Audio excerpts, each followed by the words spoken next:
საღამო მშვიდობისა ტელეკომპანია გურჯაანი ჟურნალისტებთან ერთად დღეს ახალ ამბებს მე თამარ გორხელაშვილი გაგაცნობთ. ნახოთ ანონსი. ყლელობა თელავში, რა მოხდა სამხედრო ქალაქთან? გავიგე გასროლის ხმა, რომ გავედით ბიჭი ეგდო მიწაზე. პოლიციელმა ესროლაო. ცხოვრება შეზღუდული შესაძლებლობებით და 4 თვე პენსიის მოლოდინში, რატომ შეუჩერდა 24 წლის გოგონას კუთვნილი დახმარება. ამას უწერა კითხვა სურვილი, ხო ყველაფერში კარგი იქნება. მხოლოდ მამაკაცები და არც ერთი ქალი წამყვან თანამდებობაზე, როგორ არიან წარმოდგენილები ქალები კახეთის თვითმმართველობებში. საკითხი, რომელიც პოლიტიკურ სარბიელზე გადამწყვეტია ან გადასაწყვეტია, წდება მამაკაცთა საზოგადოებაში სუფრაზე. ნეპოტიზმი საქართველოში უნდა გახდეს თუ არა ნათესავების დასაქმება დასჭადი.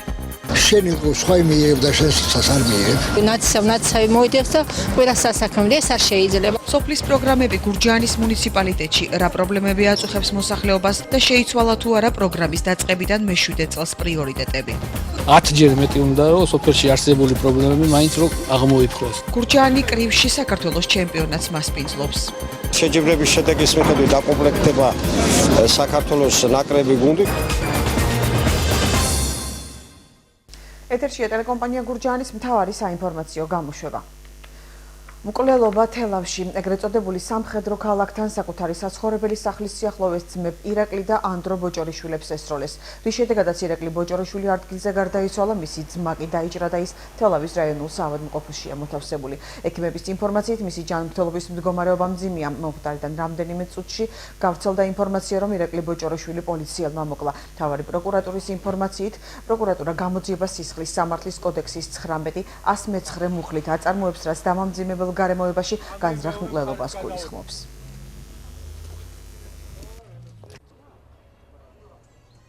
ცარიელი იყო მთლად ქუჩა, მე რომ გავიხედე, გასროლის ხმაზე გამოცუდნენ მეზობლები.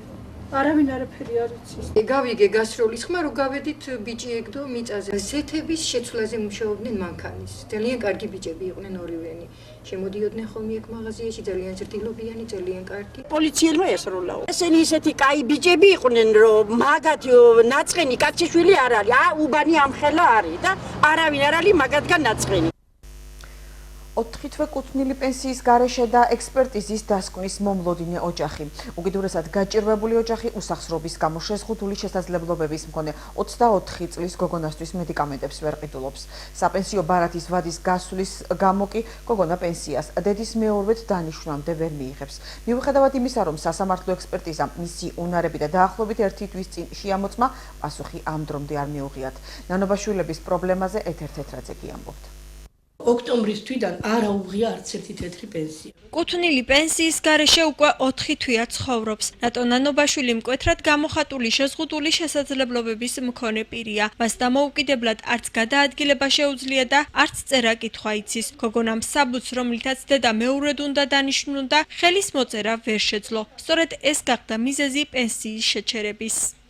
როცა მივედი და გაატარეს ეს ბარათი, სმარტი ბარათი ტერმინალზე მითხეს, რომ პენსია დარიცხულია, მაგრამ შეჩერებულია, იმიტომ რომ უნდა გქონდეს სასამართლო მეურვის დანიშვნის შესახებ. რომ ამას იმის უფლება რა ქონდა, რომ იმ საბუთზე, რომ მე ამისი მეურვეთა ყოფილიყავი, რაღაცა საბუთს შევავსებთო, გავიტანოთ და ხელი მოვაწერინოთო. მაგრამ რო ნახეს, მე ვთხარი, არ შეუძლია წერა-კითხვა, არაო მაშინო, არაო ვერ იმას ვიზავთო. ხო და აღარ დამთეს ნება, რომ ამას ის რგოლები გაეკეთებინა. ამას უწერა კითხვა სურვილი, ხო ყველაფერში კარგი იქნება. სასამართლოს მოწვევით გოგონას გონებრივი და ფსიქიკური მდგომარეობა ლევან სამხარაულის სახელობის ექსპერტიზის ბიუროს წარმომადგენლებმა შეამოწმეს, თუმცა ოჯახს დასკვნა ამ დრომდე არ მიუღია. არადა სწორედ ამის შემდეგ გადაწყდება დაინიშნება თუ არა დედა მეურვედ და მიიღებს თუ არა ოჯახი კუთვნილ პენსიას. ველოდებოდი სასამართლო. სასამართლო გაიმართა 8 იანვარს. 8 იანვრიდან ველოდებოდი, რომ უნდა ჩამოსულიყვნენ, ოღონდ ბინაზე მოთხოვნით მქონდა გაკეთებული, ბინაზე მოსულიყო სამხარაულის ექსპერტიზა. მერე დამირეკეს, სადღაც იყო 12-13 თებერვალი და მითხეს, რომ უნდა მიმეყვანა ყვარელში სასამართლოსთან. წავიყვანე მანქანით, იქ უბრალოდ შეხედე, 10 დღეში უნდა ყოფილიყო პასუხი. არც ის ვიცი და დამნიშნეს თუ არა მის მეურვეთ, არც ის. სოციალური მომსახურების სააგენტოში აცხადებენ, რომ ბარათს, რომლითაც ოჯახი პენსიას იღებდა, ვადა გაუვიდა. იმისათვის, რომ მათ სოციალური პაკეტით ისარგებლონ, სასამართლომ გოგონა ქმედ უნაროდ უნდა სცნოს. აღნიშნული მოქალაქე არის შეშლილ პირი მოგეხსენებათ და ამიტომ იმისათვის რომ მისი უფლებამოსილება განახორციელოს მისმა მეურვემ საჭიროა რომ სასამართლომ აღიაროს ქმედუნარო პირად და შემდგომ უკვე ჩვენთან სასამართლოს გადაწყვეტილების საფუძველზე დაენიშნება მეურვე რომელიც უფლებამოსილი იქნება თავიდან ბოლომდე განახორციელოს ანუ აწარმოოს მისი საქმის წარმოება განმარტავ იმასაც რომ არანაირი პენსია არ დაეკარგება ბენეფიციარს როგორც კი მას მეურვე დაენიშნება შეჩერების დღიდან მიიღებს მთლიან თანხას.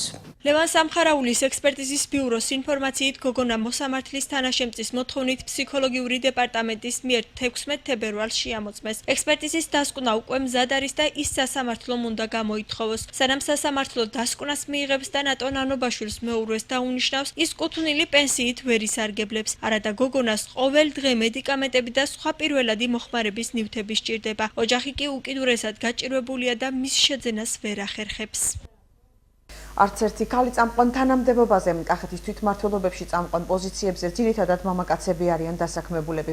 არც ერთ მუნიციპალიტეტში ისაკრებულოს თავმჯდომარე და გამგებელი ქალბატონი არ არის.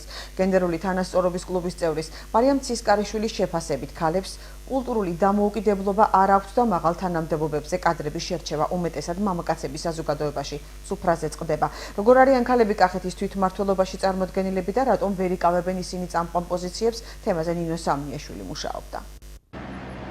ერთ დროს ამ შენობაში პირველი პირი სქესით ქალბატონი მედია მეზრუშვილი იყო. ახლა ამ შენობაში გუბერნია, მერია, გამგეობა და საკრებულოა განთავსებული. ყველა ამ სამსახურის ხელმძღვანელი კი მამაკაცია. თელავის მერია ასეხსნის თუ რატომ არ დანიშნა არც ერთ მოადგილედ ქალბატონი. მას მე ვფიქრობ, რაიმე ისეთი არსებითი მნიშვნელობა არ აქვს, იქიდან გამომდინარე, რომ საკმაოდ ბევრი ქალბატონი ყავს დასაქმებული ქალაქთელავის მერიაში დაახლოებით 67 დასაქმებული ადამიანიდან 37 ადამიანი წარმოადგენს ქალბატონს, დანიშნული ყავს ქალბატონები ისეთ წამყვან სამსახურებში, როგორიცაც ფინანსური სამსახურის უფროსი ჩვენთან ქალბატონია, იურიდიული სამსახურის უფროსი ქალბატონია, კულტურა და ასე შემდეგ. მე ვფიქრობ, ჩვენ ამ ბალანსს ვინარჩუნებთ ძალიან სწორად. თელავის გამგებელმა თავის მოადგილებად მამაკაცები დანიშნა. ქალი მოადგილები არ ყავს თელავის საკრებულოს თავმჯდომარესაც. გუბერნატორსაც ორივე მოადგილე მამაკაცი ყავს, თუმცა განმარტავენ, რომ საპასუხისმგებლო სამსახურების ხელმძღვანელები ქალბატონებიც არიან. მათი შეფასებით კადრებს პროფესიონალიზმის გათვალისწინებით არჩევენ. ქალბატონთა ურთიერთობა რა თქმა უნდა ძალიან სასიამოვნო არის. და გუბერნიაში ქალბატონები საკმაოდ მრავალრიცხოვანი არიან წარმოდგენილები გუბერნატორის ადმინისტრაციაში თუ უფრო სწორად ვიტყვით. რაიმე დისკრიმინაციას ძალიან კაცრი სიტყვა ალბათ, მაგრამ უპირატესობის მინიჭება მამაკაცებისათვის ნამდვილად არ ხდება თუ მხოლოდ იმის გამო, რომ ვიღაცა სხვა სქესის წარმომადგენელი არის. ლაგოდეხის მუნიციპალიტეტში გამგებელი მამაკაცია, მოადგილებად ასევე მამაკაცები შეარჩია. გურჯაანის გამგეობაშიც გამგებელმა სამივე მოადგილედ მამაკაცი დანიშნა. ამ მუნიციპალიტეტებში საკრებულოს თავმჯდომარეები და მათი მოადგილები ასევე მამაკაცები არიან. გამონაკლისი სიღნაღი და ყვარელია. ორივე მუნიციპალიტეტში გამგებლებმა ერთ-ერთ მოადგილედ ქალბატონები დანიშნეს. ქალები თვითმმართველობებში ძირითადად სხვადასხვა სამსახურების ხელმძღვანელის პოზიციას იკავებენ. პირველი და მეორე პირი თითქმის არ არიან. საფინანსო სამსახურის ხელმძღვანელობა მართლაც რთულია, თუმცა ვაღიარებ, რომ ამას არანაირი პრობლემა არ შეუქმნია ჩემთვის, რომ თქვა და ქალი ვარ, იმიტომ რომ რატომღაც ეს სამსახური არის ადგილზე სამუშაო. გენდერული თანასწორობის კლუბის წევრის მარიამ ცისკარიშვილის შეფასებით, ქალებს კულტურული დამოუკიდებლობა არ აქვთ და მაღალ თანამდებობებზე კადრების შერჩევის გადაწყვეტილებას მამაკაცები იღებენ, ხოლო ქალები არჩევნებში მონაწილეობას იმიტომ ვერ იღებენ, რომ საარჩევნო კამპანიისთვის თანხები არ აქვთ. თვითმმართველობაში გადაწყვეტილების მიმღებ პოზიციებზე ქალები არ მოღვაწეობენ. ეს საგანგაშო მდგომარეობაა ჩემი აზრით, იმიტომ რომ მოსახლეობის არჩევნებში მონაწილე მოსახლეობის უმრავლესობას წარმოადგენენ ქალები. ჩვენი საზოგადოება მასკულინური აზროვნებისაა და ნებისმიერი საკითხი, რომელიც პოლიტიკურ სარბიელზე გადამწყვეტია ან გადასაწყვეტია, წყდება მამაკაცთა საზოგადოებაში სუფრაზე ადგილების განაწილება ეს იქნება თუ რაღაცა გადაწყვეტილების მიიღება. მისი აზრით, ქალები რომ თვითმმართველობებში წამყვან პოზიციებზე დაინიშნონ, ეკონომიკური და ფინანსური მდგომარეობა გამოსწორდება და საზოგადოება უფრო ტოლერანტული გახდება. შედარებით გამოსწორდა ეკონომიკური ფინანსური მდგომარეობა იმ ქვეყნებში, სადაც ეს მოხდა და საზოგადოება მეტად ღია, ტოლერანტული და ამავე დროს მეტად დემოკრატიული გახდა. არასამთავრობო ორგანიზაციები ხელისუფლებას მოუწოდებენ, რომ განსაკუთრებით რეგიონებში ქალებს ხელი შეუწყონ, რომ წამყვანი პოზიციები დაიკავონ. ნეპოტიზმის საქართველოში საჯარო სამსახურში ნეპოტიზმის ფაქტი შესაძლოა 2 წლამდე პატიმრობით დაისაჯოს. კანონპროექტი, რომლის ინიციატორიც საერთაშორისო გამჭვირვალობა საქართველოა იმ პირთა დასჯას გულისხმობს, ვინც კონკრეტული პირისთვის საჯარო სამსახურში მიღებისას უპირატესობის მინიჭების მიზნით განზრახ დაარღვია კონკურსის წესები, ან ამ პირის შერჩევის კრიტერიუმი განზრახ მოარგო. კანონპროექტის მიხედვით კანონის დამრღვევების დაეკისრება ჯარიმა და საჯარო სამსახურში თანამდებობის დაკავება 3 წლით აეკრძალება.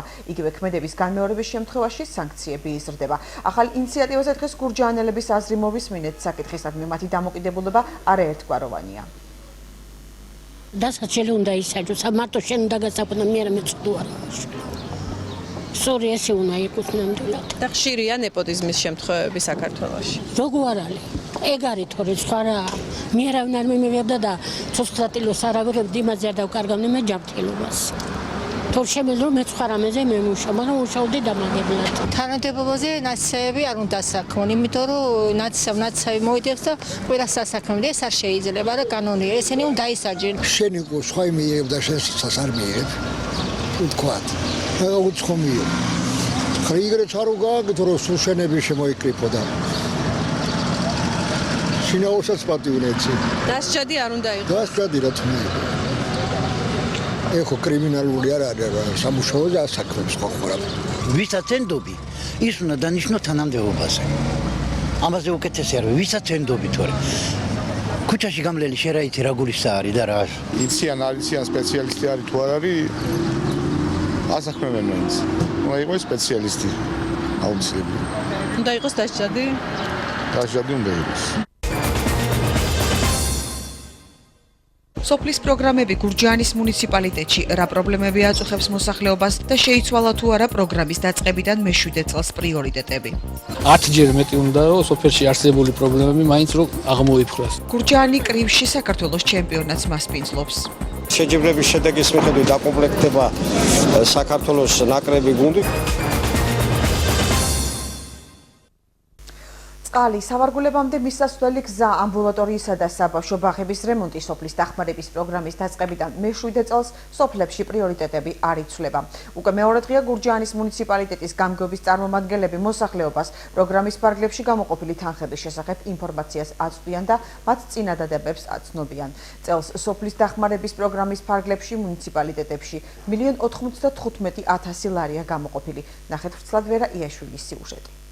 კალაურის ნომერ მეორე საბავშვო ბაღი, სადაც 37 ბავშვი დადის 2012 წლის სტიქიის შემდეგ დღეს ასე გამოიყურება. აქ შარშან სოფლის მხარდაჭერის პროგრამიდან გამოიყო თანხები და პირველი სართული შეკეტა, თუმცა წყლის, ეზოს და კარფანჯრების პრობლემა კვლავ დარჩა. დახმარება კალაურის ნომერ პირველ საბავშვო ბაღსაც სჭირდება. ყველაზე მთავარი რაც არის ეს არის სველი წერტილის გაკეთება, ვინაიდან ბავშვებს უწევთ გარეთ შენობიდან გარეთ გასვლა. ძალიან გვინდა გაკეთდეს სამზარეულო თავისი სველი წერტილით და ერთი ჯგუფი მაინც რომ მუსიკის ოთახმა თავისი ფუნქცია დაიბრუნოს. და გარე ფასადი შევღობოთ რომ ნარგავებს დავგავთ თუ რას გავაკეთებთ. გაუფრთხილეთ და არ გაგუფრჭო.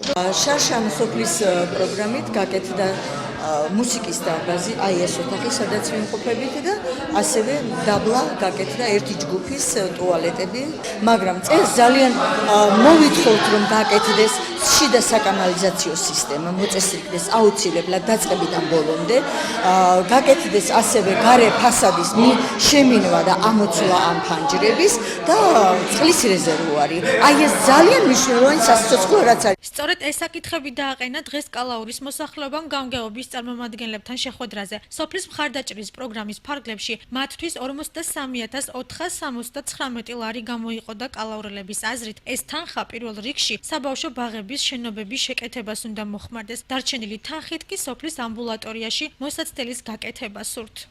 საბავშვო ბაღში ახლა ბავშვებისათვის ახლა რეზერვუარი უნდა წყლის რეზერვუარი დააყენონ. ეს აუცილებელია. იქ მე შიდა ტუალეტზე იყო საუბარი. აუცილებელია ეს. რაც ითქვა დანარჩენი ალბათ ყველაფერს არ გასწდება, რაღაც უნდა უკან დარჩეს, რაღაც უნდა გაკეთდეს. აი ახლა განისაზღვრა პრიორიტეტები, ჩავალთ ადგილზე დავთვლით, ბაღები გაკეთდება. აი ეს კლუბი არის სოფლის, რომელშიც უკვე წყალი ჩამოდის და თუნუქია შესაძლებელი. გასაკეთებელია ამბულატორია არის შეზღუდულ ფორმებში, უბრალოდ სხვა არაფერი ჯერჯერობით. კი გვაქვს ამბულატორიის ყოფილი შენობა, კაპიტალური შენობა, რომელიც გაპარტახებულია და არაფერს აღარ წარმოადგენს იქ იმას, კიდეც რომ სახელმწიფომ გაარემონტოს, ალბათ ვერც დავტვირთავთ დღევანდელ პირობებში, ამიტომ აი აქ გვინდა ამოვაშენოთ მოსაცდელი უბრალოდ რომ საშუალება გქონდეს პაციენტებს მოუწადოს ექიმს. გამგეობის წარმომადგენლები სოფელ შაშიანის მოსახლეობასაც შეხვდნენ. მოსახლეობამ წელს სოფლისთვის მთავარი პრიორიტეტად წყლის საკითხი დააყენა. სოფლის მხარდაჭერის პროგრამიდან მათთვის 50187 ლარი გამოიყო და წყალთან ერთად საბავშვო ბაღის სამზარეულოს გაკეთება და ამბულატორიის ეზოს შემოღობაც მოითხოვეს. დარჩენილი თანხით კი ეცდებიან სავარგულამდე მისასვლელი გზაც შეაკეთონ. ძალიან კმაყოფილი ვარ საერთოდ სოფლის პროგრამით, რადგან გასულ წლებშიც გაკეთდა საბავშვო ბაღში ძალიან ბევრი რამ, მაგრამ დაგვრჩა პრობლემური საკითხი, სამზარეულოს საკითხი, რადგან სამზარეულოში ცუდი მდგომარეობა და არ ექვემდებარება სტანდარტებს. საჭიროა შეკეთება, გვინდა წყლის გამათბობელი, ასევე ვენტილაცია და კიდევ გვაქვს წყალკანალიზაციის სისტემა მოსაწესრიგებელი.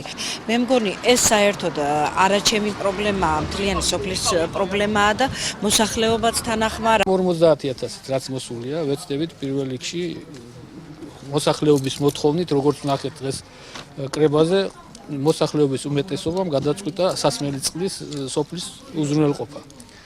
ჩვენ ვეცდებით, რომ პირველ რიგში შეუსრულოთ მათ და მეორე საკითხად დააყენეს საბავშვო ბაღის სამზარეულოს მოწესრიგება, რომელიც ასევე კატასტროფულ მდგომარეობაში. პრიორიტეტების განსაზღვრის მიზნით სოფლებში გამგეობის წარმომადგენელთა შეხვედრები მეორე დღეა მიმდინარეობს. გამგებლის მოადგილის დიმიტრი კალატოზიშვილის განცხადებით, სოფლის მხარდაჭერის პროგრამიდან 2015 წელს 1,95,000 ლარი გამოიყო და მისივე განმარტებით, თუ რომელიმე სოფელს თანხა დააკლდება, ადგილობრივი ბიუჯეტიდანაც დაეხმარებიან.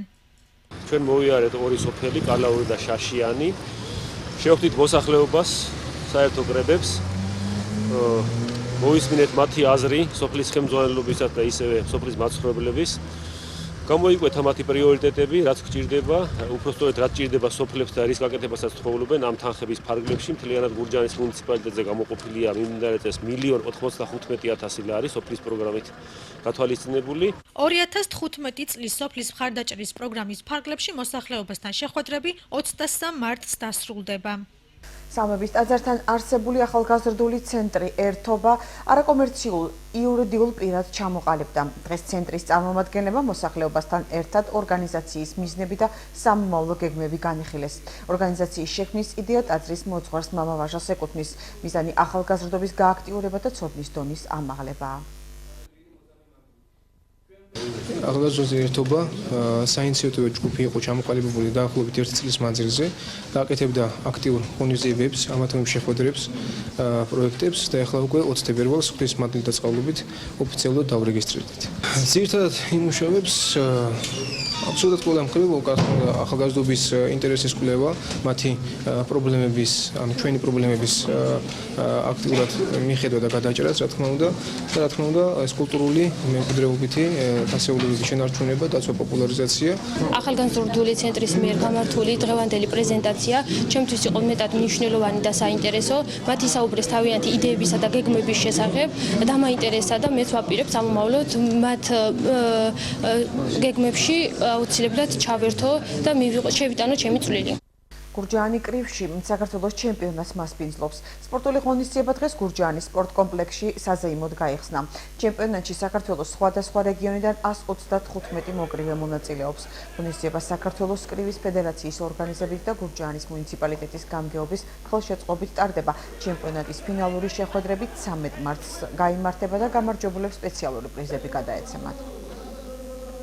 ჩვენი მიზანია ფედერაციის ზრუნვა არა მარტო ეროვნულ ნაკრებზე, არამედ რომ მთლიანად მთელ საქართველოში აღორძინდეს კრივი როგორც სპორტის სახე. იმიტომ რომ მართლა რთული სპორტის სახეა, მაგრამ ძალიან ვაჟკაცური, ძალიან კარგი თვისებებით დაჯილდოებული ხდება ადამიანი. არასოდეს ასეთ წელიწადს 80 არ ცილდებოდა მონაწილეთა რიცხვი. ამჯერად სარეკორდოა 135 მონაწილეა, რაც ძალიან გვახარებს.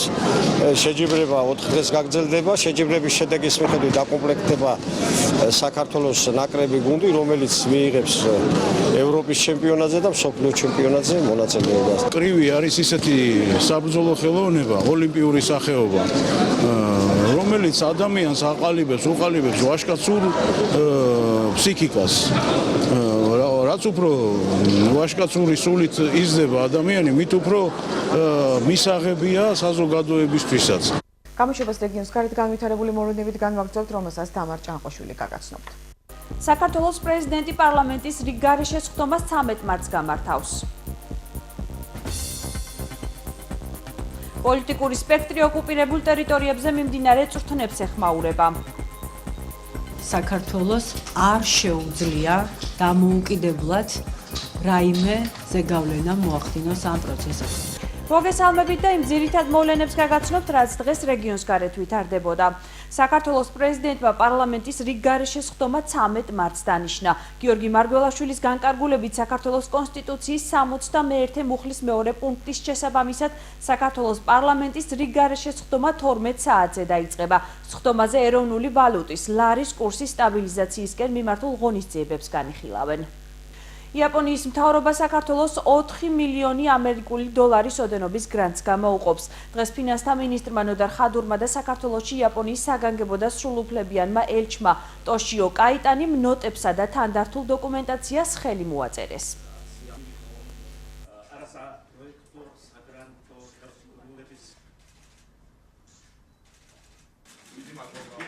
პროექტი ძალიან მნიშვნელოვანია, ის გულისხმობს, რომ იაპონია აგრძელებს კარგ ტრადიციას და გვიწევს დახმარებას. ამ შემთხვევაში ეს არის დაახლოებით 9 მილიარდი იაპონური იენი, ანუ 4.2 მილიონი ამერიკული დოლარი. ეს თანხა მოხმარდება ეკოლოგიური მდგომარეობის გაუმჯობესებას, მათ შორის ავტოტრანსპორტის შეძენის თვალსაზრისით აღნიშნული თანხით შეძენილი იქნება იაპონური ტექნოლოგიები, რომელიც დაინერგება საქართველოს. ეს არის ძალიან მნიშვნელოვანი პროექტი, რომელიც მწვანე ქალაქის და გონიერი ქალაქის იდეასთან პირდაპირ შესაბამისობაშია, რომლისკენაც ჩვენ მივდივართ გრძელვადიანი თვალსაზრისით, რომ ქალაქში გამონაბოლქვის მოცულობა შემცირდეს. ეს იქნება გარკვეული პილოტ პროექტი, რომლის ფარგლებშიც დედაქალაქში, მას შემდეგ რაც სამუშაო შეხვედრა შედგება უშუალოდ სპეციალისტებთან, რამდენიმე ადგილას ელექტრომობილებით გადაადგილება იქნება შესაძლებელი და როგორც გარემოს დაცვითი, ასევე სოციალური თვალსაზრისით,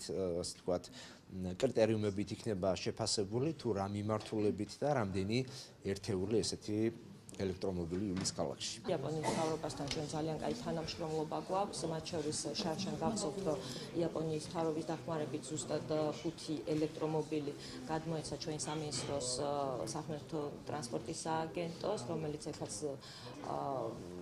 მათ დაქვემდებარებაში არის და წარმატებით გადის აი ამ პროცესს. შესაბამისად, ეხლა კონკრეტულად ეს გრანტი, ამ გრანტის მიზნობრიობა არის უფრო სოციალურ-ეკოლოგიური ხასიათის და ალბათ ეს გრანტი და ამ თანხებით შესყიდული უკვე ეს ჰიბრიდული ელექტრომობილები გამოყენებული იქნება უფრო მუნიციპალური ტრანსპორტის, ასე ვთქვათ, გაჯანსაღებისთვის. როგორც იაპონიის ელჩი საქართველოში მოხარული ვარ, რომ ქართულ მხარესთან ერთად ხელი მოვაწერეთ არასაპროექტო გრანტის გამოყოფის შესახებ შეთანხმებას. აღნიშნული თანხა გამოიყენება გარემოს დაცვის სფეროში, კერძოდ ელექტრომობილების შესაძენად. სხვადასხვა წლებში იაპონიის მთავრობის მიერ არასაპროექტო გრანტის პროგრამის ფარგლებში გამოყოფილი თანხები ასევე დაიხარჯა ჯანდაცვის სოფლის მეურნეობის სექტორისა და მუნიციპალიტეტების მხარდაჭერის მიმართულებით. იმედი მაქვს, დღეს გაფორმებული ხელშეკრულება სარგებლოს მოუტანს საზოგადოებას და კიდევ უფრო გააღრმავებს საქართველოსა და იაპონიის მეგობრულ ურთიერთობებს. საქართველოს თავდაცვის მინისტრის პირველმა მოადგილე გოჩარატიანმა და პოლკოვნიკმა რომან ჯოხაძემ ორდღიანი ვიზიტის ფარგლებში საფრანგეთის რესპუბლიკის თავდაცვის სამინისტროსა და გენერალური შტაბის ხელმძღვანელ პირებთან შეხვედრები გამართეს. მხარეებმა საქართველოსა და საფრანგეთის თავდაცვის უწყებებს შორის ორმხრივი თანამშრომლობის მნიშვნელობაზე ისაუბრეს და თავდაცვის სფეროში თანამშრომლობის გაღრმავების საკითხები განიხილეს. ფრანგულმა მხარემ ქართველ სტუმრებს ცენტრალური აფრიკის რესპუბლიკაში სამშვიდობო მისიაში მონაწილეობისთვის მადლობა გადაუხადა და ყურადღება ქართველი სამხედრო მოსამსახურეების პროფესიონალიზმზე გაამახვილა. ჩვენს მიერ განხილული იქნა როგორც მიმდინარე საკითხები, აგრეთვე შეიქმნა მონახაზი მომავალ ურთიერთობებთან დაკავშირებით. იმედს გამოვხატავ, რომ მომავალში ჩვენ გვექნება პროდუქტიული და სფრიად წარმატებული ურთიერთობები. ვინაიდან ფრანგული მხარის აღნიშვნით მათ აქვთ ძალიან დიდი ინტერესი, რათა ჩვენი ურთიერთობები გახდეს უფრო ეფექტური და პროდუქტიული. ამასთან მინდა აღვნიშნო, რომ განიხილა გარკვეული საკითხები მინისტრის უახლოეს მომავალში ვიზიტთან დაკავშირებით. 2000-ზე მეტი ჯარისკაცი და 500 ერთეული სამხედრო ტექნიკა პოლიტიკური სპექტრი ოკუპირებულ ტერიტორიებზე მიმდინარე წვრთნებს ეხმაურება. საქართველოს ხელისუფლებაში საერთაშორისო თანამეგობრობის რეაგირების აუცილებლობაზე საუბრობენ. ევროპული კომისიის ხელმძღვანელი კი ერთიანი ევროპული არმიის შექმნის ინიციატივით გამოდის. ვნახოთ სიუჟეტი. 2000-ზე მეტი ჯარისკაცი და 500 ერთეული სამხედრო ტექნიკა ქართული მხარის ყურადღების ცენტრში ოკუპირებული აფხაზეთისა და სამხრეთ ოსეთის ტერიტორიაზე რუსეთის მიერ 5 მარტს დაწყებული წვრთნებია. ოპოზიციაში მოვლენებს საგანგაშოს უწოდებენ, თუმცა 2008 წლის სცენარის განმეორების შიში არ აქვთ. შოთა მალაშხია საქართველოს მთავრობას უმოქმედობაში ადანაშაულებს და ამბობს, რომ რუსეთისთვის ეს პოზიცია მისაღებია. ხმას არიღებს ანექსია როდესაც მიდის, ხმას არიღებს საზღვარი როდესაც გადმოიწევა და ამიტომ აქ ხელისუფლების გამოცვლა და ისიც ძალით მას უბრალოდ არ ჭირდება. ამას გააკეთებდა ერთადერთ შემთხვევაში და უშუალოდ აქ რომ იყოს მისთვის არასასარგებლო ხელისუფლება, რომელიც მის დავალებებს არ ასრულებს. საპარლამენტო უმრავლესობაში განმარტავენ, რომ პროცესს საქართველოს დამოუკიდებლად ვერ გაუმკლავდება. ანი მიროტაძის თქმით, მსოფლიო მასშტაბით მიმდინარე მოვლენებზე სწორი ინფორმაციის გავრცელება აუცილებელი. საქართველოს არ შეუძლია დამოუკიდებლად რაიმე ზეგავლენა მოახდინოს ამ პროცესებზე. მაგრამ საქართველოს შეუძლია დაამტკიცოს, რომ ის არის მართალი, რომ სიმართლე არის საქართველოს მხარეზე. და ამისთვის საქართველოს ხელისუფლებამ უნდა გააკეთოს ყველაფერი გულისხმობ. არა მხოლოდ აღმასრულებელ ხელისუფლებას და არა მხოლოდ საგარეო საქმეთა სამინისტროს, არამედ ყველას, მათ შორის პარლამენტსაც, ვისაც ეს შეუძლია.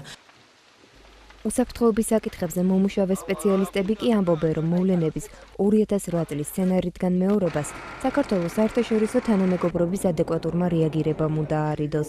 გიორგი რუხაძე ამ კონტექსტში ევროკავშირის საერთო არმიის შექმნის ინიციატივას განიხილავს. ეს აქამდეც უნდა გაეკეთებინა ევროკავშირს. იქიდან გამომდინარეც, რომ საფრთხეები რუსეთიდან ბევრად უფრო ადრე ჩანდა, ვიდრე უკრაინის კონფლიქტი. თუმცა ჯობს გვიან ვიდრე არასდროს და აქაც გასაგებია რუსეთის პოზიცია, იმიტომ რომ საკმაოდ სწრაფადვე უპასუხეს რუსეთში ჟან-კლოდ იუნკერს იმით, რომ ერთიანი ევროპული ჯარი სავარაუდოდ გააუარესებს უსაფრთხოების ვითარებას კონტინენტზე. თუმცა კიდევ ერთხელ ვამბობ, აქ ამ შემთხვევაში ევროკავშირმა უნდა გადადგას ეს ნაბიჯი. ერთიანი ევროპული არმიის შექმნის აუცილებლობაზე საგაზეთო ინტერვიუში ევროპული კომისიის ხელმძღვანელმა ისაუბრა. ჟან-კლოდ იუნკერის ინიციატივას რუსეთში უარყოფითი გამოხმაურება უკვე მოჰყვა. საქართველოში კი მიიჩნევენ, რომ ევროკავშირთან ასოცირებული ქვეყნისთვის ეს უსაფრთხოების ერთ-ერთ გარანტიად შეიძლება იქცეს. ასეთი იყო დღეს რეგიონს გარეთ განვითარებული მოვლენები, მე გემშვიდობებით ნახვამდის. ეკლესია ვულკანის კრატერში ეს ულამაზესი კადრები უპილოტო აპარატმა დააფიქსირა. ავტობუსთან ერთად მოძრავი გაჩერება. გამოშვებას უცხოეთის ამბებით განვაგრძობთ. ამერიკის შეერთებული შტატების პრეზიდენტი ბარაკ ობამა ამ ეტაპზე უარს ამბობს უკრაინისთვის სამხედრო იარაღის გადაცემაზე. ამის შესახებ ამერიკის შეერთებულ შტატებში გერმანიის ელჩმა პიტერ ვიტეგმა Associated Press-თან ინტერვიუში განაცხადა. მისი თქმით, აღნიშნული გადაწყვეტილება ობამამ გასულ თვეს გერმანიის კანცლერ ანგელა მერკელთან შეხვედრის შემდეგ მიიღო. პიტერ ვიტიგის თქმით, თეთრი სახლის ლიდერი თებერვალში ვაშინგტონში გამართული მოლაპარაკებების დროს მერკელს დაეთანხმა, რომ საჭიროა ვითარებიდან დიპლომატიური და პოლიტიკური გამოსავლის გზების ღიად დატოვება. მიუხედავად ამერიკელი კონგრესმენების მოწოდებისა, ბარაკ ობამა კიევისთვის სამხედრო იარაღის გადაცემისაგან ამ დრომდე თავს იკავებს. გაერომდა ევროკავშირმა აღმოსავლეთ უკრაინაში არსებული კრიზისის გადასაჭრელად უნდა ითანამშრომლონ. ამის შესახებ გაეროს გენერალურმა მდივანმა პან კი მუნმა უშიშროების საბჭოს ხდომაზე განაცხადა. მისივე თქმით, გაერო განწყობილია ევროკავშირთან სათანამშრომლოდ, რათა დაძლიოს უცხოელი ბოევიკების ფენომენი, რომლებიც საფრთხეს უქმნიან ევროპასა და მის საზღვრებს გარეთ არსებულ უსაფრთხოებას. რუსეთის საგარეო საქმეთა მინისტრი სერგეი ლავროვი კი დასავლეთს მოუწოდებს ყურადღება მიაქციოს კიევს, რომელიც მისკის შეთანხმებას ბლოკავს. რუსეთის საგარეო საქმეთა მინისტრი დასავლეთს კიევის წინააღმდეგ სანქციების დაწესებას თავაზობს, რაც რუსი მაღალჩინოსნის თქმით უკრაინას აიძულებს მისკის შეთანხმება შეასრულოს. ახლა კი საინტერესო ამბავი, რომელიც პალიტრატივიმ გაავრცელა. ესპანურ ქალაქ ოლოცს, რომელიც ბარსელონიდან ჩრდილოეთით 110 კილომეტრის მოშორებით მდებარეობს, ათობით ჩამქრალი ვულკანი აკრავს გარს. მათგან ყველაზე ცნობილი სანტა მარგარიტაა. მის კრატერში ჩვენს წელთაღრიცხვამდე პირველ საუკუნეში წმინდა მარგარიტას პატივსაცემად რომანული სტილის ეკლესია აშენდა. უპილოტო საფრენმა აპარატმა უნიკალური ტაძრის გადაღება მოახერხა. ავტობუსის გაჩერება ესპანეთში, რომელიც მოძრაობს. ქუჩის სივიწროვის გამო მთავრობამ გადაწყვიტა ავტობუსებისათვის მოძრავი გაჩერება დაემონტაჟებინა, რომელიც მათ სასურველი მიმართულებით მოძრაობის საშუალებას მისცემს. პიანისტების საერთაშორისო კონკურსზე ირმა გიგანმა მეოთხე ადგილი დაიკავა, გამოშვებაში კი ასევე ნახავთ. საქართველოს ეროვნული ნაკრები 25 მარტს ამხანაგურ მატჩში მალტას დაუპირისპირდება. და ბოლოს ინფორმაცია კულტურისა და სპორტის შესახებ. დანიაში პიანისტების საერთაშორისო კონკურსი გაიმართა, რომელშიც მონაწილეობა 3 ქართველი პიანისტი: 12 წლის ილია ლომთათიძე, 18 წლის ირმა გიგანი და 20 წლის თამთა მაღრაძე იღებდნენ. გიგანმა ფინალში გასვლა მოახერხა და საბოლოოდ მეოთხე ადგილი დაიკავა. პირველი ადგილი ავსტრალიელ ფილიპ შოიხერს ერგო, მეორეზე იტალიელი ალბერტო ფერერო გავიდა, ხოლო მესამეზე სამხრეთ კორეელი მიონგ ჰიონგ კიმი. დეივიდ ბეკჰემმა, რომლის შიშვლად ნახვისას მისი გულშემატკივრები უკვე მიეჩვივნენ ბრენდ H&M-ის საცვლების რეკლამაში, ახალ კამპანიაში ჩაცმა გადაწყვიტა. ლეგენდარული ფეხბურთელი არა მხოლოდ რეკლამაში მოგვევლინა, არამედ მამაკაცის ახალი კოლექციის შექმნაშიც მიიღო მონაწილეობა. ეროვნული ნაკრების მთავარმა მწვრთნელმა უახლოესი 2 მატჩისთვის 29 კაციანი გაბარდოებული შემადგენლობა დაასახელა. კახა ცხადაძის განმარტებით საფეხბურთო ნაკრების წევრთა საბოლოო შემადგენლობა 21 მარტს გახდება ცნობილი. საქართველოს ეროვნული ნაკრები 25 მარტს ამხანაგურ მატჩში მალტას დაუპირისპირდება. 29-ში კი დინამო არენა ევროპის 2016 წლის ჩემპიონატის საკვალიფიკაციო ეტაპის შეხვედრას უმასპინძლებს. ინგლისის თასის მეოთხედფინალში ლონდონის არსენალმა სტუმრად მანჩესტერ იუნაიტედს მოუგო და ტურნირის ნახევარფინალში გავიდა. მანჩესტერში გამართული შეხვედრა არსენ ვენგერის გუნდის გამარჯვებით ანგარიშით 2-1 დასრულდა. შედეგად არსენალი ინგლისის თასის ნახევარფინალში 28 ითამაშებს, რაც სარეკორდოა. ახლა კი ვნახოთ როგორი ამინდი იქნება ხვალ.